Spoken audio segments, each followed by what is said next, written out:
와 나왔다. 와우. 이건 골이다. 이건 골이다. 히샬러리송. 이건 문제 없는 것 같은데? 아 브라보 이런 실수를 한다고? 어이 달스네요. 라이브입니다.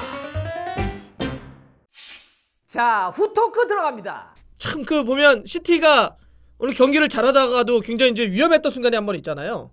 위험했던 순간이 있었는데 그게 어떤 거죠? 2대0으로 앞서 있다가 골키퍼인 브라보가 또 한 번 실수를 하지 않습니까? 네.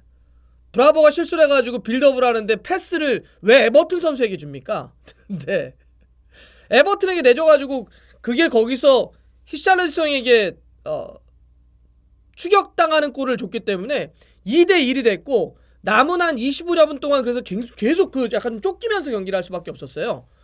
그래서 이 정말 에데르송이 못 나올 때마다 브라보가 나오는데 브라보가 나올 때마다 확실히 좀 불안불안하다. 왜 이렇게 브라보는 원래 옛날 우리 기억으로 돌아가 보면 브라보를 데려온 게 그래도 발을 잘 쓴다는 이유 때문에 데려왔었는데 실제로는 발을 잘 못 써요. 예. 그래서 특히나 이제 이 펩 가르디올라 감독의 축구는 발을 못 쓰게 되면 키퍼나 수비가 안 되잖아요. 후방 빌드업을 통해서 공격을 조립하고 후방 빌드업을 통해서 볼을 점유하고 공격을 시작을 하는데 이게 키퍼가 이제 브라보가 나올 때마다 이런 게 좀 불안하니까 오늘 사실 전체적으로 한번 보세요.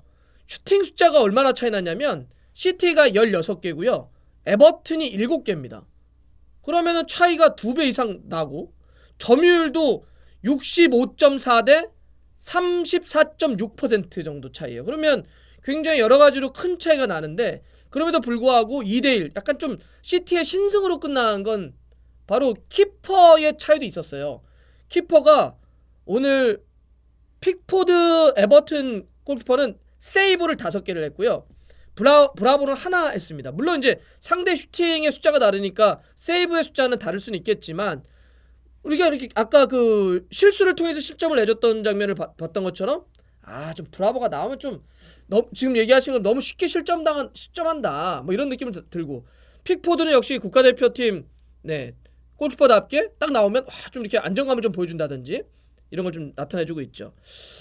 키퍼 뒤가 좀 불안한 속에서 오늘의 이 희비가 갈린 것은 그래도 이제 시티 입장에서는 제주스의 결정력 2골이 나오면서 제주스는 그러고 보니까 이 에버튼 상대에서 프리미어리그 5경기 연속골이에요.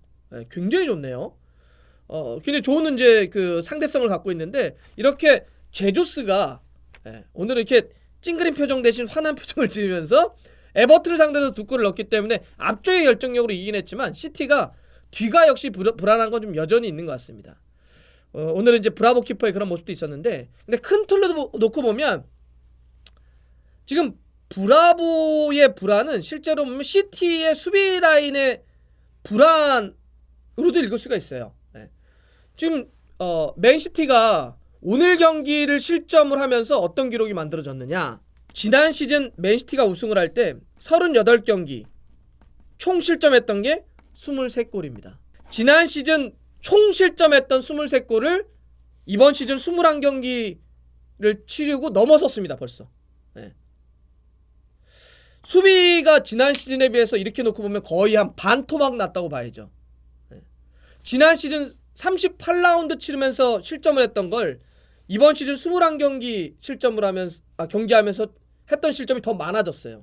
그러니까 거의 지난 시즌의 수비력에 놓고 보면 그냥 대충 우리가 그 반토막이라도 볼 수 있겠는데 자 그러다 보니까 확실히 지금 시티의 수비가 좀 불안한 그런 상태죠. 지금 시티가 좀 수비가 불안한데 확실히 라포르티의 부상 염려가 좀 있는데 오늘은 그 안첼로티 감독 체제로 에버튼이 되면서 에버튼이 안첼로티 감독 체제가 되면서 굉장히 2연승을 달리고 흐름이 좋았기 때문에 수비의 안정이 좀 필요했던 거죠. 수비 안정이 좀 필요했기 때문에 오늘 그래서 선택한 게 뭐냐? 바로 로드리의 센터백 배치입니다. 굉장히 어찌 보면 이거는 그러니까 우리가 과르디올라 감독은 미드필더들을 내려서 센터백을 세우는 경우들이 있습니다. 있죠. 이런 경우들은 우리가 과거에 뭐 바르셀로나나 바이에른 뮌헨을 과르디올라 감독이 이끌 때도 봤던 거죠. 그런데 오늘은 어떻게 3백을 세웠냐? 에릭 가르시아, 페르난지뉴, 그다음에 로드리 3명을 이렇게 세웠어요. 그러면 센터백 3명 중에 미드필더가 몇 명이에요? 2명이나 내린 거예요. 예. 2명이나 내린 겁니다. 뭐 에릭 가르시아 잘했다.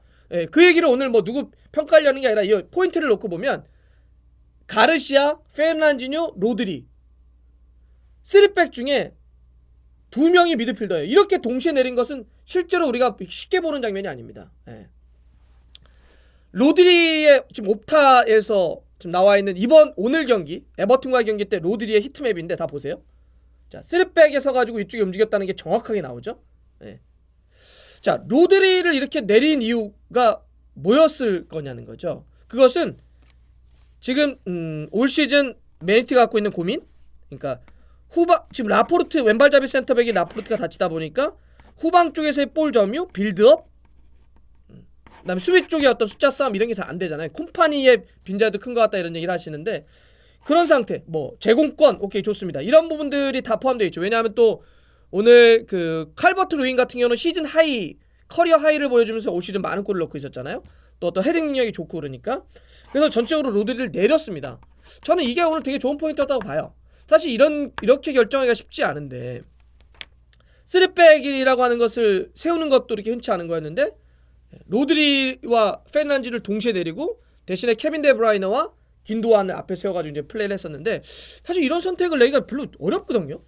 근데 확실히 보면 과르디올라 감독은 이런 전술의 어떤 변화를 주거나 전술의 아이디어를 짜는 데 있어서는 이건 인정이 좀 돼요.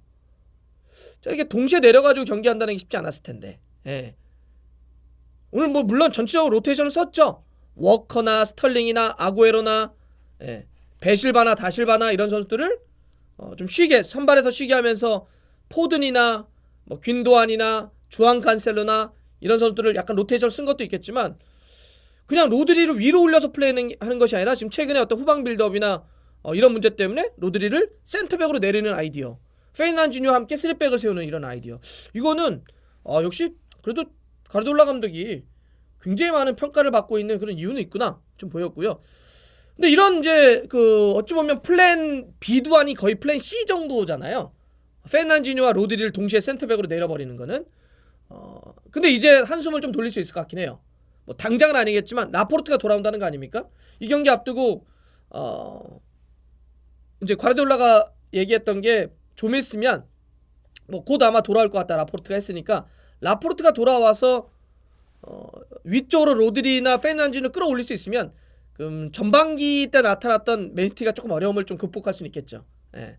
그래서 요 문제는 아마 이제 라포르트가 돌아오게 되면 또 한 번의 어떤 변화가 있을 것 같고, 이게 순위 싸움을 어떻게 만들까요? 지금 선두 리버풀은 상당히 많이 앞서가고 있고 2위부터 해가지고 한 5, 6위, 7위 여기까지는 굉장히 치열한 지금 이제 4위권 싸움을 하고 있는데 진짜 어떻게 될지.